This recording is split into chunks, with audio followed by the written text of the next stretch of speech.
3,700 crores in the quarter, and for the full year at 5,000 crore. Securitization continues because the demand continues because of priority sector benefit, and this also came up largely in the second half of the year. For the full year, we did securitization to the extent of 13,000. In the last quarter was 4,600 crores. Retail deposits, we have, I think we'll be the only company which has reduced rate from April onwards by around 10 to 15 basis point.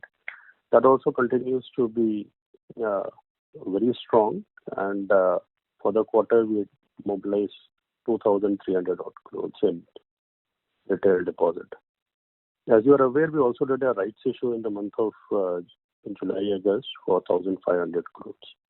So this was the overall borrowing for the year, and all the sources are at around 20-25%, be it term loans, be it securitization, or the external commercial borrowing. Retail deposit is a growing proportion, which has now crossed 15% of overall liability, and we do expect that to further go up. We also indicated that the cost will come down, the interest cost for the company will come down, and it has come down for the quarter by around 20 basis points. It is less than 9 now, and we do expect for maybe one more quarter it can slightly improve. However, since we are carrying excess liquidity buffer now, we did large mobilization in the month of March from dollar bond, also from domestic bond, which is slightly higher, which is pulling up overall cost. The capital market sources continue to be supportive now, and in the month of April also we have done domestic bond raise. I think one more thing to highlight was the dividend. The final dividend we have declared of 6 rupees, with the overall dividend being 180%, and the payout ratio will be closer to around 18%. I think with this, I go back to Mr. Revankar for any further comments to be made by other participants. Mr. Sundar will add a few general points. Good morning, everyone. As updated in the previous quarter, the ex gratia amount of 231.28 crores, which was claimed by from the company to the government, that we have received on in the quarter ended March. So that has been credited to our financials. And based on the Supreme Court order in the last week of March, wherein the other than the borrowers who were covered in the previous order, so they needed to be compensated, and that we have taken a hit in our financials. The amount comes to 36.54 crores. And in the previous call, we had updated that the nil collection customers were close to 9,600 borrowers, and the exposure was 112 crores. That has come down to 4,482 borrowers as on 31st March, and the exposure has come down to 58.22 crores. And the company has fully provided for all these, the entire exposure of 58.22 crores in our financials. And one more update on the ECLGS, we have extended it to 79,943 borrowers, amounting to 720 crores. And as Mr. Revankar had updated in his the restructured one-time restructuring, we have extended to 590 crores worth of portfolio. And on the provisioning front, the stage 3 has been stable compared to the previous quarter. It's 7.06% as against 7.11% in the December quarter, and the net stage 3 is at 4.22% as against 4.31% in the previous quarter. And the coverage ratio continues to be in the range of 42%. And the stage 1 assets were 81.04% as against 80.78% in the previous quarter. Stage 2 was at 11.90% as against 12.11% in the previous quarter. And we maintain a coverage ratio of 3.25% on stage 1 assets and 9.7% on the stage 2 assets. The probability of default for stage 1 was 7.38%, and for stage 2 it was 22.24%, and the loss given default was 43.49% as against 43.08% in the previous quarter. And we continued to make COVID-related provisions. in the current quarter also, which was 84 crores. And the cumulative provision, which we have been making quarter on quarter from March 2020 quarter, it stands now at 2,591.48 crores. And as regards the provision that we are holding, as per the RBI requirement, IRAC norms, we are supposed to hold 2,798 crores. As against that, we are holding 7,939 crores as per the Ind AS, and hence there is an excess provision of 5,140 crores compared to the regulatory requirement. The capital adequacy is stable at 19.94% in Tier 1 and 2.56% in the Tier 2, totaling to 22.50%. And cost to income has been stable compared to the previous quarter. We have taken a one-time hit of close to 22 crores, which the board had decided to pay to all the employees of the company as a token of appreciation for their efforts during the COVID pandemic. And apart from this, I don't have anything further to add. Back to Mr. Venkat. Now we'll open for Q&A. Thank you very much. We will now begin the question and answer session. Anyone who wishes to ask a question may press star and one on their touchtone telephone.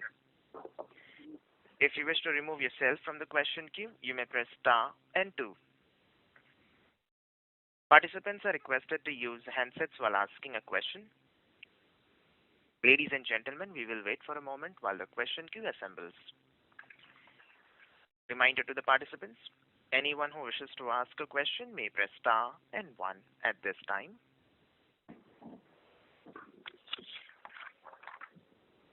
The first question is from the line of Rikin Shah from Credit Suisse. Please go ahead. Good morning, sir, and thank you for the opportunity. I have two questions. First one is on the disbursements. Of course, they were strong QOQ and YOY, but would it be helpful if you could give a sense on how the disbursements were in terms of number of contracts or volumes? And the second question is on the tech platform that you are building, which is enabling your customers to get some return load. Maybe if you could elaborate a bit more on it, how are you doing it, and what kind of improvements we have seen after rolling this out to our customers, that will be helpful. Thank you.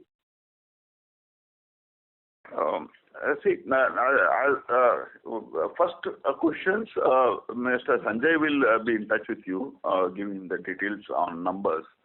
And on second questions, we have been working for some time on various load placement companies, and the initiative, like you would have heard a company like Blackbug and all. There are many such platforms, but they are all local geographies. Some are in Bangalore, some are in Hyderabad, some are in Chennai. So they are all small, and they are not really scaled up all India. So we are now trying to get them on board and put them in our mobile application, so that our customer can reach out to those customers and look at what are the loads available to them. So that's what we are trying to do. It is an exercise. We also had invested in a startup called Freight Tiger. So everyone is trying to do a bit on that. So there is no all India scalable model or platform right now. But we are trying to do our best to see that customer is benefited. Okay. And can I get the disbursement number from Sanjay now, or following the call? Following call, after he'll give you. Okay. Thank you. Thank you. The next question is from the line of Kashyap Zaveri from MK Investment Managers. Please go ahead.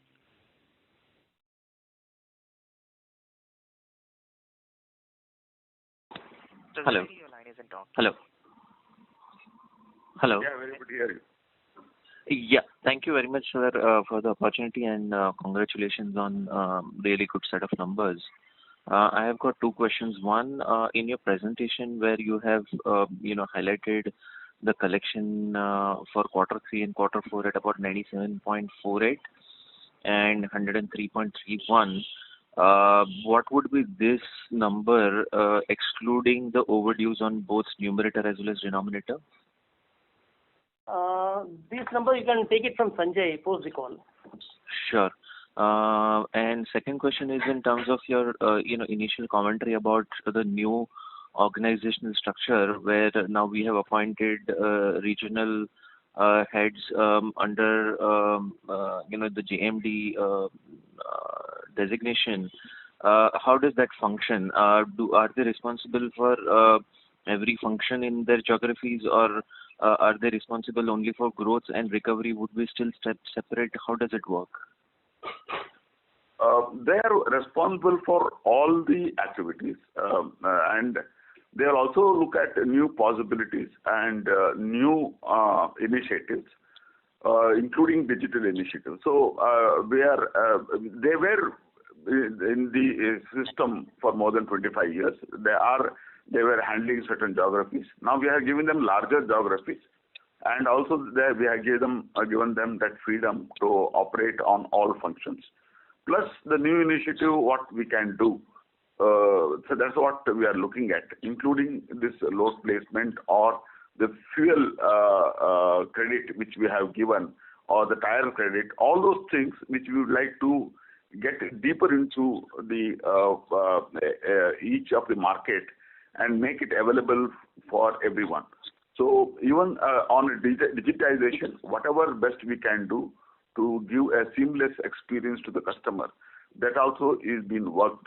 So basically, they were all the three people were with us for more than 25 years, and they are part of the company, and they understand the business very much. And just a clarification on that. Does this eventually feed into any succession planning at Shriram Transport, or the nomenclature is, just as such? Yes, it is a succession plan. So including Mr. Parag and Sundar, there are 5, and these 3 gentlemen, there are 5 JMDs now. Okay. That's it from my side, sir. Thank you. Thank you. The next question is from the line of Abhiram Iyer from Deutsche CIB Center. Please go ahead. Yeah. Hi. First, I want to congratulate the company for a good set of results. There are 2 questions that I have. The first thing is, I want to understand what the company's plans for the cash balances is. Is the company looking to deploy the entire cash that they've accumulated in this quarter, or are they looking for some buybacks of debt in that regard? The second question I have is in terms of what has been the collection efficiency for the month of April? Any tentative preliminary figures for this month? See, the excess liquidity, in fact, it was a planned one. Last year itself, the board has directed us to have liquidity up to 3 times of lending, and therefore the higher liquidity is maintained. And we don't have any plans to buy back any debt or anything. And we feel that there is a pent-up demand coming quickly. Post the vaccination, I feel the pent-up demand will start coming in the month of June, and we should be quite busy post that, and that's what we feel. And as far as April collection is concerned, as on 27th, it is a 91.26 and may not improve much towards the month end, because the containment zones have increased. But that itself is reasonably good, I should say. Got it. Thank you. Thank you. The next question is from the line of Shweta Daptardar from Prabhudas Lilladher. Please go ahead. Thank you for the opportunity and congratulations on good set of numbers. So I had a couple of questions. First one, if you can walk us through the GN. Hello, am I audible? Yes, you're audible. Yeah. So can you? Okay. So can you walk us through the GNPA movement with respect to additions, write-offs, and recoveries? you can take it offline from Sanjay. Sure. So secondly, what different we are doing in terms of asset quality? So you already mentioned on collection efficiency, which have been improving. But if I compare our asset quality per se with competition, we have been only improving our GNPAs quarter on quarter, although marginally, and we have maintained at 7% ballpark levels. So what is it that we are doing differently, which I believe your competition should also emulate to arrest and maintain this kind of stability in asset quality? If you could just throw some light. Thank you. Yeah. See, the business models are different for different companies. As far as we are concerned, we source business directly from our employee, our relationship executive, who does a direct touch-based onboarding of the customer. Then he remains in touch with the customer. And all our customers are earn and pay. They don't have a stable cash flow otherwise. So they earn and they pay. And if there is challenges in earning, then his payment gets delayed, or maybe part payment comes. So the highly touch-based model with good support to the customer given, especially fuel credit, tire credit, and if there is any engine repair, that credit.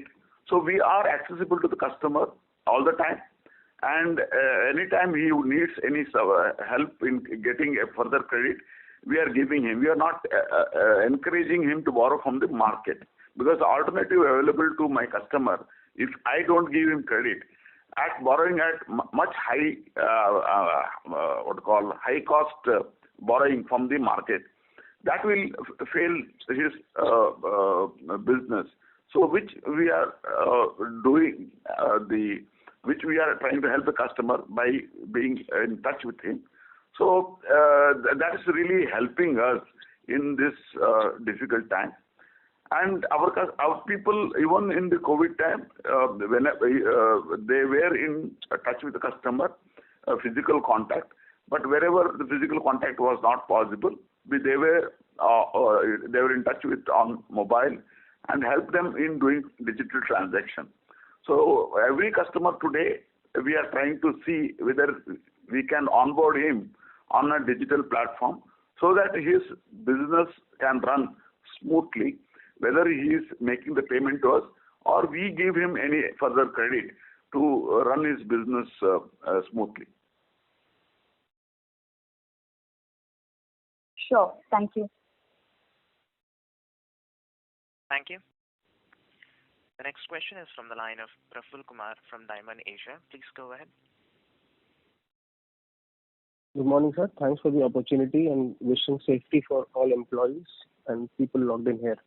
So just two observations. One, you mentioned that, this time the widespread the virus spread has gone to hinterland, which was not the case last time when it happened, and the customers are more earn and pay kind of customers. So do you envisage that, given the fact that momentum of cases in India is yet to peak out, the impact to be much more severe than last year? There is a totally different perspective. Last year there was a total lockdown. Even village to village, district to district movement was curtailed in the first 30 days. Then there was an unlocking over the period. That created a big challenge for non-essential goods movement. Essentials were moving with restricted permission from the police and authorities. But this time around there is no such restriction for goods movement, whether it is essential or non-essential.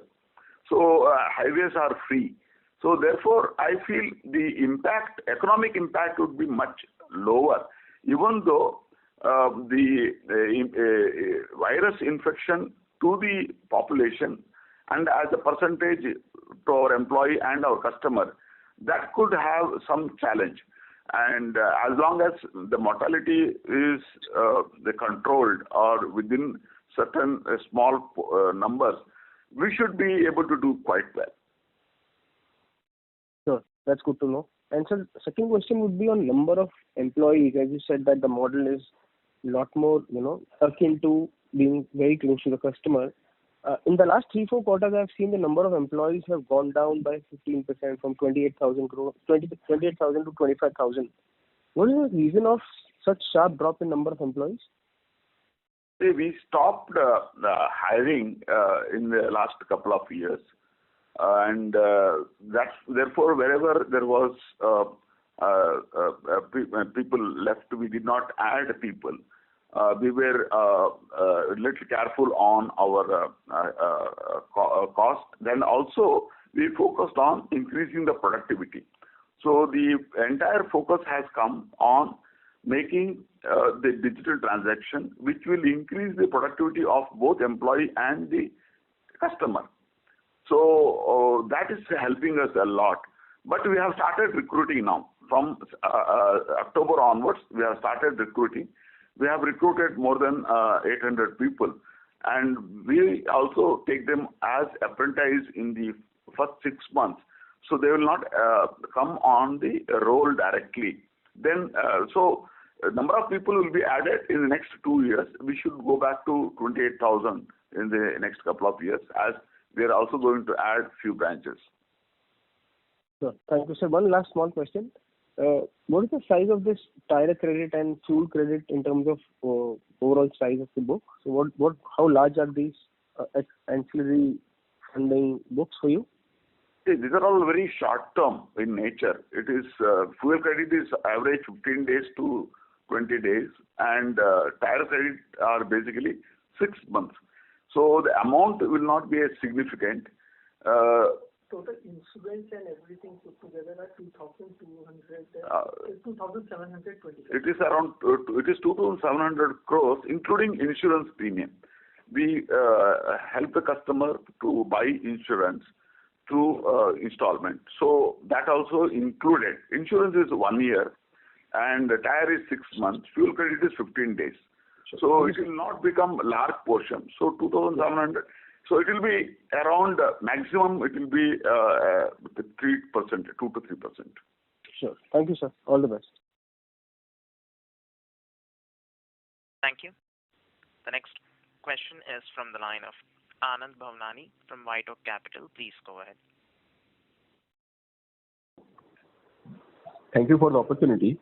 Sir, just wish to understand your thought process on the merger. You, in the opening remarks, alluded that you're waiting for things to stabilize. Can you give us, 2 or 3 things that you are, monitoring to kind of then take a call on the merger? Can you elaborate a bit more on your thought process so that we can, better have a sense of when and in what form and shape can this happen? See, there are 2 significant development in the last maybe 6 months from the RBI. One is the scale-based approach of the RBI, and the second one is the NBFC, the discussion paper on NBFC converting into BAT. So we are just waiting for clarity on both this from the RBI. They're at even at RBI itself, it is at a discussion level, and they're seeking the opinion. So once we have some clarity on that, then probably we'll look at whether the merger makes sense. And also, our main purpose of merger was to build a strategy and synergy among all the group companies.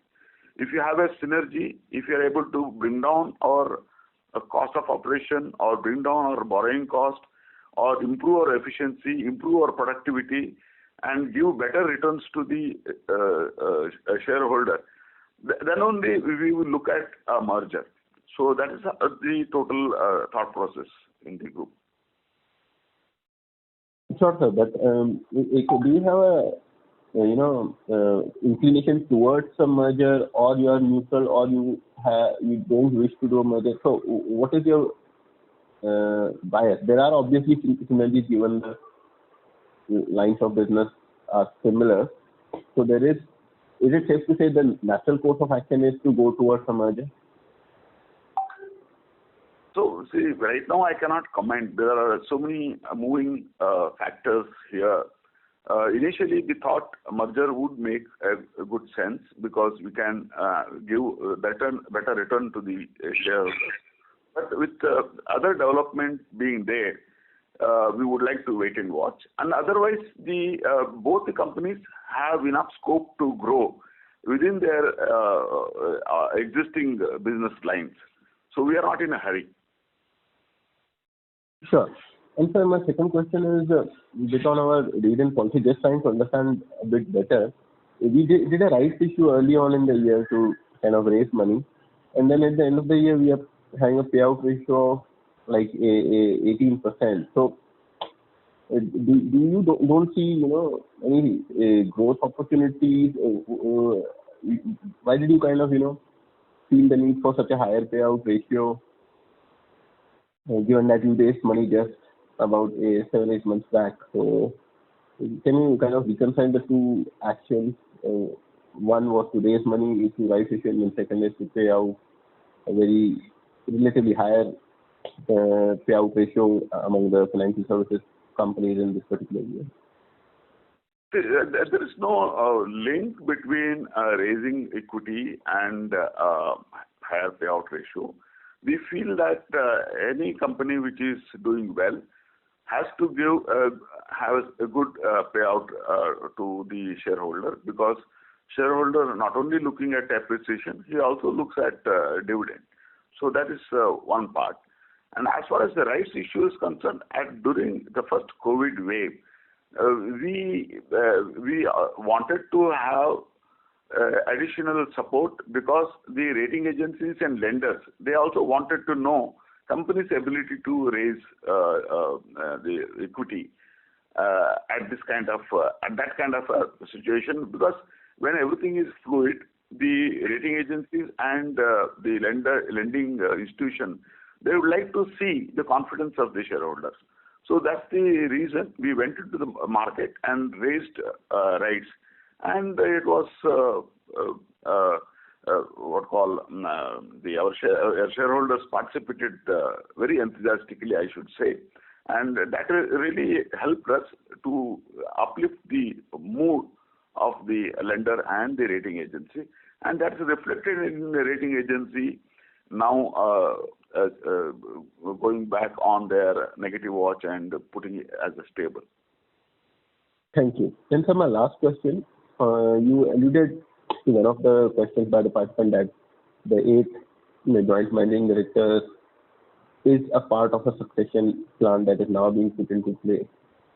Are there any further actions which we should see as the succession plan is carried forward, or is it done at this point in time? So can you give us some more color on succession planning and what more should we expect?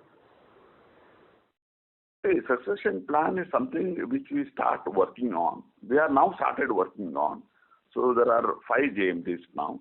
They are all looking at various functions and geography. The board will take a call at the right time. So we are also looking at the overall group perspective. Probably I would like to inform you that Shriram Ownership Trust is a body where from where the people are allocated, the resources, human resources are allocated to the various company, and they have been. We need to look at all these executives who have been there with us for a long time and give them right opportunity at the right time. So that's the outlook. And the senior team also will have to put more energy in building new businesses, new opportunities, and therefore there will be some reallocation at the appropriate time. So right now it is in the process, and it may take a while for doing the right allocation of the resources, human resources. So I can only say that it is in the process, and the next couple of years we can see that there will be a new set of executives emerging in the group, not only in the Shriram Transport, in the group at various companies level. Thank you, sir. I'll come back in the queue. Thank you. The next question is from the line of Piran Engineer from Motilal Oswal. Please go ahead. Yeah. Hi, sir. Congrats on the quarter. Most of my questions are answered, but I just have some clarification. So firstly, to a question on the liquidity buffer, which has almost doubled QOQ. Did you say that you're going to keep it at 3 months of lending at all times? No, till September. The board had directed us last year that we should build a buffer up to 3 times. So till September, we will be keeping higher liquidity. And as business volume goes up and the environment becomes better, then probably we'll relax a little. But given that collection efficiency has, remained at close to 100% for the last half a year, what really are the doubts now? Or is it because of the second wave? No, there is no doubt. Yes, second wave is definitely something we are watching very carefully. And but we feel, because in our board we have eminent bankers, managing director, retired managing director from the Central Bank of India and SBI, and they also give us that kind of a guidance. They feel that having a liquidity buffer would always help us, and at the right time we'll use that excess liquidity for the purpose of improving our profitability and the shareholders' benefit. Okay, got it. And sir, if you could just remind me, in the first half of the year, had we given moratorium to NPL customers also, or was it just standard customers? Because your competitors have taken different approaches. So I just wanted to, if you could remind me what approach we had taken. We had given only to the performing customers. Okay, only performing as of Feb 2020. Yeah, correct. Yeah, you're right. Got it. And so just last question from my end, what percentage of our customers would have 2 loans from us, like a regular truck loan as well as say a tire loan or any of the other add-on loans that we give? If you look at at least 60% of a customer will have some loan, especially insurance. Whenever his insurance comes for a renewal, he takes it from us on an installment basis rather than on paying cash and buying in the market. That's one. The tire and fuel is new. When I say new, they're there for long, but it is not really widespread. The utilization levels are not really high. As per because we feel that fuel requirement for anyone will be very high. So we need to make his experience better. We are also talking to the fuel companies. We have tie-up with all 3 fuel companies, BPCL, HPCL and IOC. Now our reach is all India. Earlier we had initially tied up only HPCL, then we added BPCL. Then last few months back we added IOC. So since we have now reach across the country, we can now increase it to much higher level. So, and on tire, we have a tie-up with MRF, then CEAT. As we have a tie-up with other companies, we will be able to reach to many more. So, these are all work in progress, and we want all our customers to take some additional product from us, so that the loyalty factor improves. Okay, that makes sense. And just lastly, one of our competitors on the recent con call mentioned that with the second wave, some of their employees are also feeling a bit hesitant to, go on the field and, be out there. Are we also experiencing such stuff with our employees or maybe even our customers? I know it's too early days, but still, if you could give some commentary, that'll be helpful. Per se, I don't think our employees are hesitating, but we are cautioning them. We want them to avoid physical contact as much as possible, because since they are sourcing our customer directly, they know their mobile number, they know their the family member's number, or the area in which they work. So our people know our customer and the guarantor of the customer well. So we don't have to really go physically to meet. So that's what we are trying to say. So by increasing the digital play, we can increase the productivity without really losing the physical support of or the physically going and meeting the customers. So we want to change the way we are working so that the physical contacts come down as much as possible, and most of the transaction becomes contactless. It's only to help both customer and to employee, and I don't see much any hesitancy. I have not got any feedback on hesitancy from my customer, my employee. Okay, that's great. Thank you so much, sir, and wish you all the best. Thank you. The next question is from the line of Avinash Singh from Mashreq Capital. Please go ahead. Hello. Yes, Hello. Yes, please.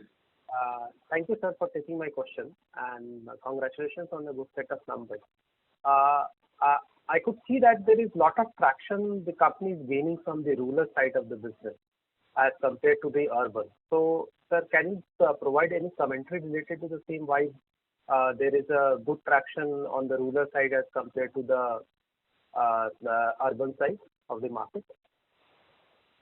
Increasingly, we have been expanding in semi-urban rural area in the last 6-7 years. If you look at, our growth has been mostly in this belt, and we feel that in the core city, we may not have the customer of our choice, because individual operator who makes earning for himself and also who is a farmer or a SME manufacturer, these kind of customers are mostly there in the hinterland. So it is a conscious decision from us to move away from the large city and to be in the smaller towns and rural area.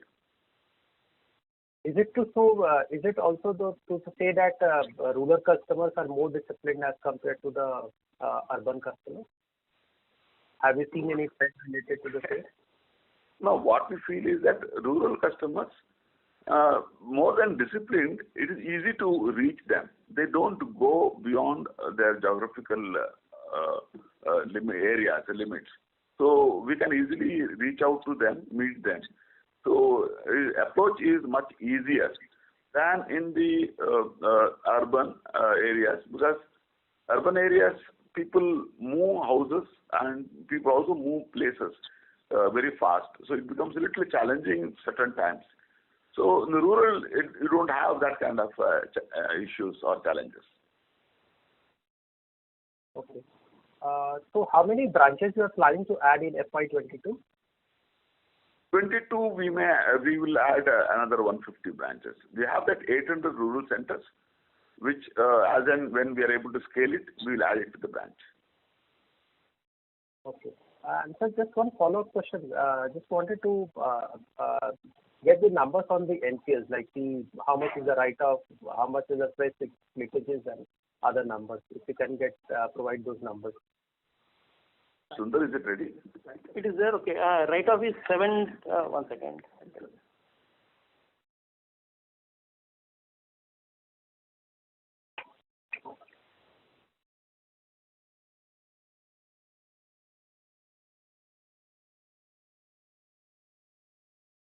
The current quarter write-off, the total credit cost is 724 crores in the current quarter, out of which write-off is 531 crores and this ECL provision is 193 crores. And how much is the fresh slippages? That we can take it offline. Sanjay will provide the figures. Okay, fine. Thank you. That's all from my side. All the best. Thank you. The next question is from the line of Aditya Jain from Citigroup. Please go ahead. Thank you. Just a clarification on the lower NIM QOQ. So is the reported NIM taking into account the interest reversal of 26.5 crores, or is the lower QOQ mainly dominantly driven by more liquidity? See, this 36 crores reversal also has contributed. Plus, since we are carrying excess liquidity, that also has an impact on the lower NIMs. Got it. Okay. And in the restructuring amount, is there scope to have more closing in the coming quarter? So you mentioned in the presentation, but out of the total which was initiated till December, fairly less amount has been done. So are you expecting anything close to the original amount to get restructured, or will we stay much lower? No, see, this amount will be the final amount. There will be no further one-time restructuring option available. So this 590 is the final one. It will not increase. Got it. Just lastly, stage 2 continues to be quite low. Are there any temporary factors helping it, or does it look like this will be the likely stable number from here? This should be the likely stable number for going forward also. Sorry, okay. Thank you. Thank you. The next question is from the line of Shubhranshu Mishra from Systematics. Please go ahead. Hi, thank you. Most of my questions have been answered. If there can be some guidance given for how do we look at the growth, especially in terms of disbursements, which can be split into new and used for FY22, and how do we look at AUM growth in FY22? The AUM growth would be anywhere between, it will be in double digit, 10 to 12% is what we are giving the broad guidelines. Since the second wave has hit April and likely to hit May, the new vehicle sales will come down significantly. So we expected a new vehicle to have a strong demand. But since it is likely to be postponed for some time, the pent-up demand will come in the second half. So I feel the post-vaccination, when people are becoming confident about the business scenario, new vehicle demand will go up.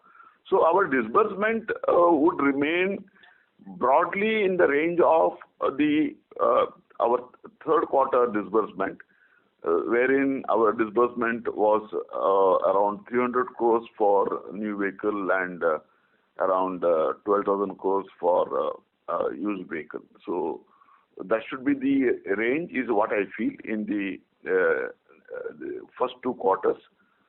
After that, probably it may improve, especially new vehicle would improve. Right. So is it okay if we can analyze this, or it will be slightly more than what we are looking at, more than the third quarter run rate for the entire year?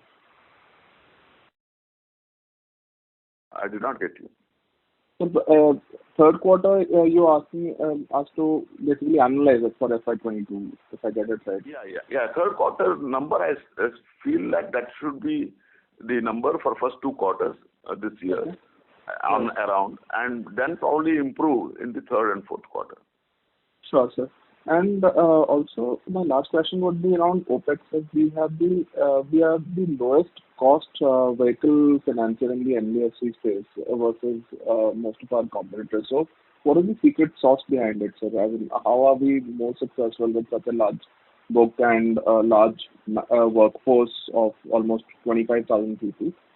How do we manage to maintain the costs at these levels, and how do we guide for this in FY22?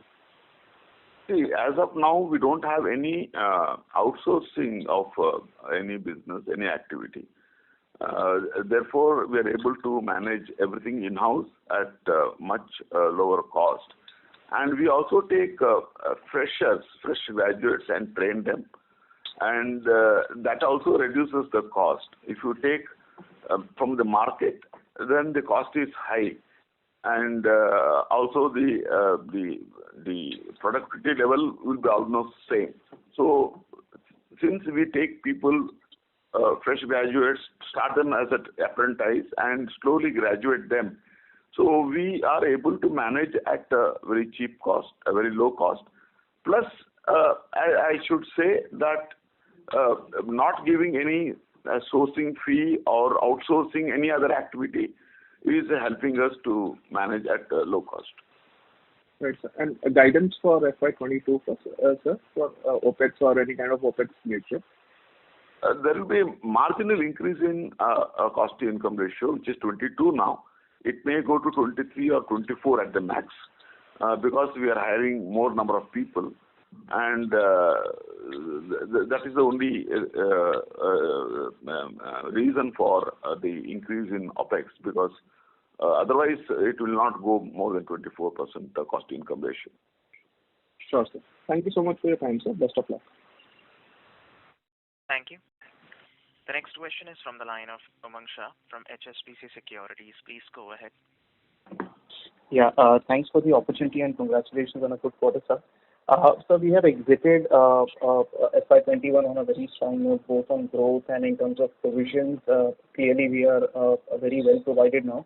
How should one look at the credit cost in FY22? I say credit cost in FY22 is little early to say, but still I feel we should be able to maintain at 2% level broadly.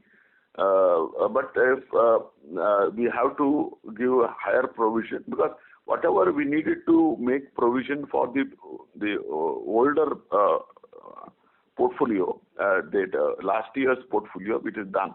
But before last year, that is as on last March. But for the fresh portfolio what we have built, we would like to wait for 1 or 2 months. We also would like to do a stress test and try to understand whether we need to give any further provisioning. So it depends upon that. Maybe we would be able to tell exactly in the end of first quarter. Okay, sure. And sir, the COVID-related provisions would be a part of our ECL provisions, right? So it would be sitting across either stage 1, 2, or 3 provisions. Yeah, correct. Okay. And sir, my last clarification which I want, there is the board has approved equity raising of about 4,000 crores. I mean, our tier 1 ratio is very strong at about 20%.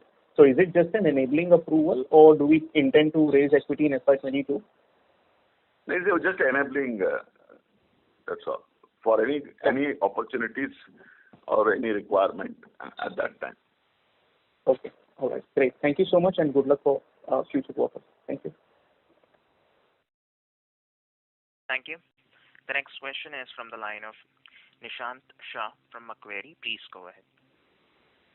Hi, sir. Congrats on the good set of numbers. So you've been speaking about adding branches, adding staff. I also see you've raised a lot of borrowings towards, it seems like the end of the quarter. How should we think about growth for the coming year? Any kind of growth guidance that you can give? For the last 2 years, we've been at single digit kind of AUM growth. Do we return to the kind of mid or high teens this year, FY22? Any comments around that would be good. Thanks. We see a lot of pent-up demand. Now it is postponed a little. Pent-up demand mostly from the infra-related and the mining-related, because after 50 years, government also has come out with a new mining act, and which is opened up for the private. So that should really be boosting the economy in certain states, which is dependent on mining. And infra activities across all over India is going on full scale. And the real estate activity also has improved. All the cities have witnessed good sale of units. I feel, therefore, the demand for commercial vehicle, it may get postponed a little because of the current second wave, but the pent-up demand is there. And scrappage policy will definitely add further demand for newer vehicle. It may not create a demand for new vehicle directly, but people will upgrade from more than 15 years old vehicle to 5-6 years old vehicle go over the period. And that will result in new vehicle ultimately. So I feel next 3 years, the demand for commercial vehicle and construction equipment would be reasonably strong. So we feel a double-digit growth is something, a possibility, or is definitely possible. So we are looking at 10 to 12% growth CAGR for next 3 years. Okay, 10 to 12%. Thanks. And just one more question. Incrementally for the bonds that you would have raised during, say, the month of March or April, what has been the yield? What has been the coupon that you're paying? And what percentage of your overall external borrowings mature this year in FY22 so that they would be replaced at a lower cost? The ECB, which we raised towards the end of March, the coupon rate was 4.2. And maturity, any maturity? Parag, you'll take it? Parag? Yeah, the domestic bonds what we have raised is one large transaction of 3,000 crores for 10 years at 8%. The rest of the bonds have been slightly lower, but duration also has been lower, 2 or 3 years only. So when it comes to maturity, there is nothing maturing as of now. The earliest maturity is next year. So nothing which is maturing in the current financial year. No, I meant maturing from the back, not from the new bonds raised. Yeah, I'm talking about the existing book. Oh, achha. Maturing in the current financial year. Okay, and the ECB you mentioned 4.5%. What would be the India landed cost, like including the hedging costs? Yeah, so what we did was 4.4 in January, and March the effective yield was 4.2. The landed cost is around 9%. 9%. Okay, thanks. That's it from me. Thank you. The next question is from the line of Nischint Chawathe from Kotak Securities. Please go ahead. Yeah, hi. If you look at some of the larger NBFCs and HFCs, their incremental cost seems to have clearly bottomed out. What is your experience and what is your guidance in terms of the way your weighted average funding cost will move over the next couple of months? If you remember, our cost was slightly higher previously, and also some of the sources were not tapped. Even the domestic capital markets were not tapped by us. So we are getting some benefit out of it. So we do expect for next quarter also the incremental cost of borrowing to come down slightly, maybe 10 to 15 basis points it should come down. But as we mentioned in the opening comment itself, because of excess liquidity what we are carrying, we may not be able to get full benefit of it. So there will be a drag of the excess liquidity what is there. Having said that, there is large liquidity what we garnered in the month of March itself. So that's why the overall liquidity buffer is 17,000 crores. But it can marginally come down on next quarter and subsequent quarter. But we will try to still maintain at the December level, which was around 13,000 plus. So we'll try to maintain at slightly higher level, but not at the current level. Because this was only because of excess borrowing in the month of March. So if your weighted average cost of funding is coming down and your liquidity is going down as well, then probably the benefit of benefit of lower yields should get reflected in the margins, right? Unless you are kind of changing rates on the asset side. Correct. So there should be some benefit potentially. Sure. And was there any impact of the RBI directive on this reversal of interest on interest?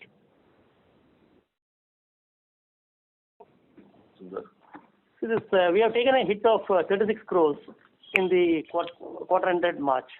Sure. And that goes in the interest income line or?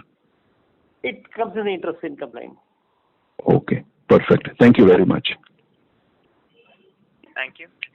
The next question is from the line of Ritika from Ocean Dial. Please go ahead. For just one data point, you mentioned that the collection efficiency in April was 91, if I heard it correctly. What is it generally, if not for COVID, what has been the experience generally in the month of April? No, I cannot specifically April, which is difficult to say, but normally our collection efficiency every month will be around 96 to 97%. Sure, sir. That's helpful. Thank you so much. Thank you. The next question is from the line of John Lim from Maybank Asset Management. Please go ahead. Hi. I just wanted to ask about the current situation, given that I know you mentioned that there's a lot of pent-up demand, and I think you have plans to expand given the pent-up demand and all that. But what is the worst-case scenario? I mean, if let's say the infections do rise so much that there's another lockdown, does your company has any contingency plans on that? And the last time that this thing happened last year, actually a lot of us were asking about in the case if you cannot, if the collection rate is very low, then how much cash you have on hand to allow you to continue operations without having to rely too much on current collections? Could you give us a sense on how long can the company survive if your collection rate is going to be impacted as bad as the previous lockdown last year? Thank you. No, if you look at the previous lockdown, it was a nationwide lockdown, and first 2 months before unlocking, it took time. But the current phase, there is no lockdown all India, so goods movement is reasonably free from any kind of obstacles. So we really don't think of the challenges in collection. However, if it is a worst case scenario, then if collection drops instead of maybe 97% to around 90%, there will be, to that extent, shortfall will be there, around 10%, up to maybe 10% shortfall in a month, which we should be able to recover in the subsequent month. So, but as it is, we don't really anticipate such. And the liquidity buffer, as I said in the beginning, we have a 3 months disbursement liquidity. So as the worst case scenario, even the disbursement will go slow. So definitely the liquidity levels will be very high. That will continue to remain high because disbursement will be lesser and we will have more cash. So I don't really see any challenges on liquidity in any short period. So Parag, would like to add anything? I think the way the liquidity is, one is the disbursement side if you look at. Other way to look at is managing liabilities. And with no collection happening also, liabilities can easily be met till August end. So liabilities are fully covered in spite of no collections coming in. But collections are good, so we don't foresee that challenge at all. Okay, so just to clarify, does it mean that you have enough cash to be operating for 3 months in the worst case scenario, or more or longer than that? If there's low collection, but of course also low disbursement, the amount of money that you have on hand for your OPEX. OPEX and liabilities can be managed till August end with the current liquidity what we have. In case we have zero collection, if we are getting collection, which is 90 plus now, we can easily sail through for the entire year. That's what we are saying, without borrowing anything.